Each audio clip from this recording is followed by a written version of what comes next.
Hello everyone, Abhishek Gupta sir from AB classes. तो बच्चों, बहुत सारे बच्चों के दिमाग में ये कंफ्यूजन होता है कि अब सिर्फ 75 डेज बचे हैं कैट के पेपर में। तो अब हमको कितने मॉक्स देने चाहिए, हमको पढ़ाई करनी चाहिए और कि हमको मॉक्स देने चाहिए। तो आपके सारे सवालों का अभी आंसर इस पर्टिकुलर वीडियो में आपको मिल जाएगा। तो बच्चों, ऐसे बहुत सारे बच्चे होंगे जिनका सिलेबस कंप्लीशन जो रहेगा वो अभी स्टार्ट ही कर रहे हैं पढ़ना। ठीक है, ऐसे बच्चे जिन्होंने 40-50% सिलेबस कंप्लीट कर लिया। ऐसे बच्चे होंगे जिन्होंने 75+% या पूरा ही सिलेबस एटलीस्ट थ्योरी वगैरह कंप्लीट कर लिया। प्रैक्टिस क्वेश्चन अभी उनके चल रहे हैं। ठीक है, तो हम अलग अलग स्टेजेस में रहेंगे और सबके लिए अलग अलग स्ट्रैटेजी रहनी चाहिए। ठीक है, तो बच्चों, स्टार्टिंग विथ, अगर हमारा बहुत हद तक सिलेबस कंप्लीट हो गया, हमने 75-85% सिलेबस कंप्लीट कर लिया है, तो आइडियली इस पॉइंट ऑफ टाइम में 4 to 5 मॉक्स देने चाहिए हमको वीकली। 4 से 5 मॉक्स देने में हमको 4 से 5 दिन लग जाएगा। उसके अलावा भी अगर हमारे पास समय बचेगा तो हम उसमें भी प्रैक्टिस कर सकते हैं। और साथ में it is very important to do proper analysis of mock. Mock का एनालिसिस बहुत ही ज्यादा इंपॉर्टेंट है।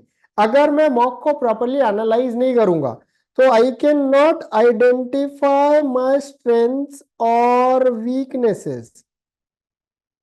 अगर मेरे को पता ही नहीं है कि किस टाइप के क्वेश्चंस बनते हैं या मेरी स्ट्रैटेजी कौन सी वर्क करती है कौन सी नहीं करती है, तो पेपर में मैं कैसे स्कोर कर पाऊंगा। मॉक का पर्पस क्या रहता है? मॉक का पर्पस रहता है कि हम बहुत सारे जब मॉक दे देते हैं तो हम बहुत टाइप के पेपर्स दे देते हैं। तो उससे हम आइडेंटिफाई कर लेते हैं कि किस टाइप के क्वेश्चन हमसे बनते हैं, किस टाइप के क्वेश्चन हमसे नहीं बनते हैं। तो अगर हम पेपर दे रहे हैं तो अगर हमसे कोई एरिया में क्वेश्चन बन जाते हैं या कि कोई पर्टिकुलर टाइप के क्वेश्चन हमसे बहुत जल्दी बन जाते हैं तो हम उनको पहले अटेम्प्ट करने जाएंगे पेपर में, रादर देन बाकी क्वेश्चंस में जो कि शायद हमारे लिए डिफिकल्ट हो जाए। अगर हमने अपनी वीकनेसेस आइडेंटिफाई कर ली है कि भाई ये एरिया मेरे से नहीं बनता है, तो what we can do is, हमारे पास 2 से 3 दिन समय बचेगा वीक में जिनमें हम इन वीकनेसेस पे वर्क करेंगे और स्लोली एंड ग्रेजुअली अपनी स्ट्रेंथ की ओर लेके जाएंगे। जिससे ओवरऑल क्या होगा कि फ्यूचर में हम इन वीक वाले एरियाज में भी स्कोर कर पाएंगे और हमारे लिए बहुत बेनिफिशियल रहेगा और हमारे मार्क्स इंप्रूव हो जाएंगे। ठीक है, तो it is very important to do proper analysis of mock.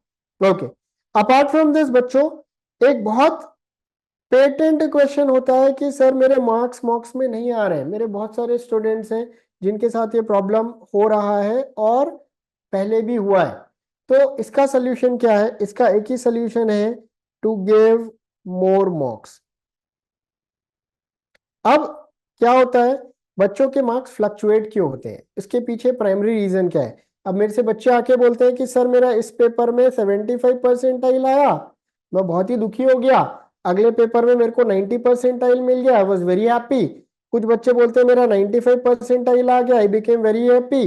फिर 2-3 दिन बाद मैंने पेपर दिया तो मेरा 80% आ गया, तो मैं बहुत ही ज्यादा दुखी हो गया। तो बच्चों, ऐसा आपके ये इट इज वेरी नेचुरल और नॉर्मल। हर बच्चे का परसेंटाइल ऊपर नीचे होता है, सबका रेंज अलग अलग होता है। कुछ बच्चे 75 से 85 या 90 की रेंज में फ्लक्चुएट करेगा, कुछ बच्चों का 60 to 80 की रेंज में फ्लक्चुएट करेगा, कुछ बच्चों का 90 to 95 98 की रेंज में फ्लक्चुएट करेगा, कुछ बच्चों का 98 99 की रेंज में फ्लक्चुएट करेगा। तो इट इज वेरी नॉर्मल। ठीक है, ये एक तो हमारे प्रेपरेशन लेवल पे डिपेंड करता है। दूसरा जो डिपेंड करता है, जो बहुत इंपॉर्टेंट फैक्टर है, कि किस एरिया के क्वेश्चन को हमने सॉल्व कर लिया। ठीक है, तो बच्चों, और पेपर में किस टाइप के क्वेश्चन पूछ लिया है। ठीक है, तो मॉक में क्या होता है, हमने एक कहानी तो सुनी हुई है कि 5 ब्लाइंड लोग थे और उनको पूछा गया कि एक एलिफेंट क्या है। तो उन्होंने एलिफेंट का जो जो पार्ट टच किया उन्होंने अपने हिसाब से डिस्क्राइब कर दिया, राइट। तो बच्चों, वैसा ही मॉक के केस में होता है। क्या होता है कि कोई भी मॉक आएगा तो बच्चों, कैट हो या मॉक हो, सारे के सारे क्वेश्चंस या सारे के सारे टॉपिक तो वो दे नहीं सकता। ठीक है, हो सकता है एक पेपर में कुछ अलजेब्रा का टॉपिक आ गया जिससे मैं कंफर्टेबल नहीं हूं, तो उस पेपर में अलजेब्रा में मैंने स्कोर ही नहीं कर पाया। हो सकता है मैं DILR के एक पर्टिकुलर पैटर्न में कंफर्टेबल नहीं हूं, तो उसमें भी मेरा स्कोर नहीं हुआ। RC में भी एक टॉपिक आ गया बच्चों, फिलोसफी वगैरह का, मेरे को समझता ही नहीं है, राइट। तो मैंने उस RC में स्कोर नहीं किया, या वैसे 2 RC आ गए तो उस दिन मेरा RC खराब हो गया। तो देर आर मल्टीपल रीजन जिसके कारण हमारा मॉक खराब हो सकता है। पैरेलली मल्टीपल रीजन हो सकते हैं जिनके कारण मेरा मॉक अच्छा भी चला जाए। अलजेब्रा का मेरा जो नोन एरिया है उसके क्वेश्चन आ गए, मैंने स्कोर कर लिया। डीआईएलआर में मैंने एक पर्टिकुलर टाइप का क्वेश्चन बनाया हुआ है, पेपर में आ गया तो मैंने वहां स्कोर कर लिया। आरसी में मैं स्पोर्ट्स पसंद करता हूँ, स्पोर्ट्स का आरसी आ गया। मैं फुटबॉल पसंद करता हूँ, फुटबॉल का आरसी आ गया। मैंने बहुत आराम से उसके पांचों क्वेश्चन को करेक्ट कर दिया। तो ये पूरा का पूरा रैंडम होता है, राइट। तो इस पे हमको बहुत ज्यादा पैनिक नहीं करना चाहिए, पैनिक बटन प्रेस नहीं करना चाहिए। क्यों पैनिक बटन प्रेस नहीं करना चाहिए? क्योंकि what these mocks are doing is, अगर हमको किसी पर्टिकुलर एरिया में प्रॉब्लम है, तो जब हम एनालिसिस कर रहे हैं तो हमको ये पता चल गया कि ये प्रॉब्लम एरिया है, हमारा प्रॉब्लम एरिया आइडेंटिफाई हो गया, तो हमको ये बहुत बेनिफिट करेगा फ्यूचर में अगर हम उस प्रॉब्लम एरिया पे वर्क कर लिए। अगर मेरे को डीआईएलआर में एक क्वेश्चन नहीं बना तो मैं उसको एनालाइज करूंगा, वापस जाऊंगा, उस टॉपिक के 4-5 क्वेश्चन, 10 क्वेश्चन, 20 क्वेश्चन सॉल्व करूंगा, 20 सेट बनाऊंगा और उस एरिया पे इंप्रूव कर लूंगा। तो फ्यूचर में अगर ये इस टाइप के पैटर्न का क्वेश्चन आएगा तो डेफिनेटली मैं यहाँ पे स्कोर कर पाऊंगा। और मैं प्रिपेयर किसके लिए कर रहा हूँ? मैं मॉक के लिए प्रिपेयर नहीं कर रहा हूँ, मैं कैट के लिए प्रिपेयर कर रहा हूँ, जिसका पेपर मेरे को 75 डेज बाद देना है। तो मैं इन एक्सपीरियंस से बहुत ज्यादा वैल्यूएबल इनपुट्स लेके निकलूंगा और मैं अपने कैट के पेपर में जाके स्कोर करूंगा और कैट में बहुत हाई परसेंटाइल स्कोर कर पाऊंगा। सिमिलरली अलजेब्रा में भी यही प्रॉब्लम है, मैं अपने एरियाज को आइडेंटिफाई करूंगा या मैथ्स में भी अपने वीक एरियाज को आइडेंटिफाई करूंगा। मेरे को पता चल गया कि रेगुलरली इस टाइप के क्वेश्चन मेरे से नहीं बनते हैं, तो क्या करना है? वापस जाना है, 20-25 सवाल सॉल्व करने। जब हम उसको सॉल्व कर लेंगे उसके बाद वापस उस टाइप का क्वेश्चन आएगा, हो सकता है दूसरी बार भी ना बने, हो सकता है दूसरी बार से ही बनने लग जाए, but slowly and gradually things are going to start working out और आप ब्राउनी पॉइंट स्कोर कर पाओगे।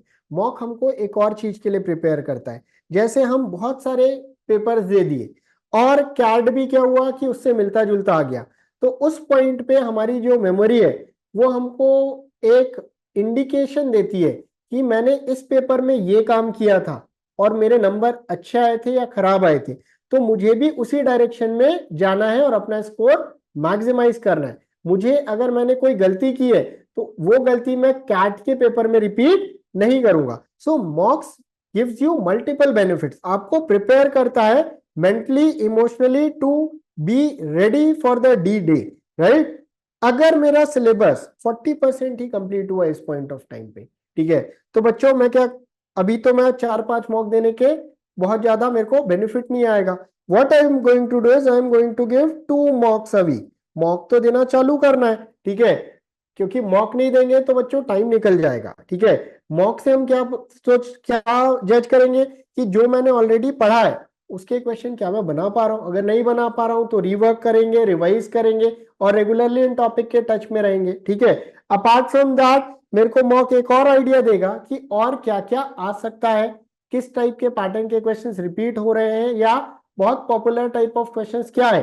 तो जब मैं एनालिसिस करूंगा तो मैं धीरे धीरे अपनी स्ट्रैटेजी फॉर्मुलेट करना चालू करूंगा कि मेरे को जो आगे का 60% सिलेबस कंप्लीट करना है उसका डायरेक्शन मेरा सेट हो जाएगा, राइट। तो that is going to be very beneficial for me, ठीक है। तो मेरे को थोड़ा सा वर्क या मुझे कंपैरेटिवली कम एफर्ट्स लगेंगे और मेरा डायरेक्शन पूरा सॉर्टेड आउट रहेगा। मेरे को पता रहेगा कि इस टाइप के सवाल बनाने जिससे कि शायद मेरा ज्यादा स्कोर आने लगे, राइट। ओके, या मुझे पहले ही से पता है कि इस टाइप के डीआईएलआर के सेट मेरे से नहीं बनते हैं, ये आरसी मेरे से नहीं बनता है, ठीक है, तो मैं उसको रेगुलरली प्रैक्टिस करना चालू करूंगा, अपना वीक एरिया आइडेंटिफाई करूंगा और स्कोर करना चालू करूंगा, right. Okay, what if I am starting right away, ठीक है। अच्छा बच्चों एक चीज और, राइट, अगर मैं 40% पे हूं आज की डेट में तो मैं धीरे धीरे 75% की ओर जैसे ही जाऊंगा आई एम गोइंग टू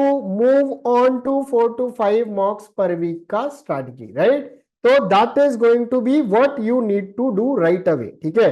अभी आपको अगर आपका 40 से 50% सिलेबस हुआ है तो आपको ये करना चाहिए।